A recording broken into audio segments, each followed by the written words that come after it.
আজ একটু কিছু অন্যরকম বানানোর ইচ্ছা হলো। কি অন্যরকম দেখুন তাহলে।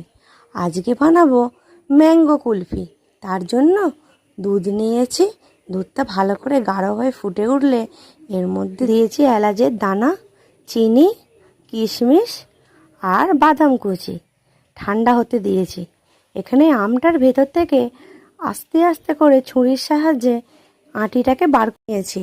এর মধ্যে এবার আস্তে আস্তে কুলফির যে মালাইটা করে রেখেছিলাম সেটা এর মধ্যে দিয়ে দিলাম। দিয়ে মুখটা সিল করে দিয়েছি। এইরকমভাবে আর একটা বানিয়ে নিয়েছি। এবার আমি সারা রাত্রি ফ্রিজে রেখে দিয়েছি। সকালবেলায় বার করেছি, দেখুন কত সুন্দর আমার কুলফিটা জমে গেছে। খোলাটা ওপর থেকে ছাড়িয়ে নিয়ে আর ছুরির সাহায্যে গোল করে কেটে পরিবেশন করুন। কীরকম লাগলো অবশ্যই কিন্তু কমেন্টে জানাবেন। আমার তো দারুণ লাগলো ম্যাঙ্গো কুলফি।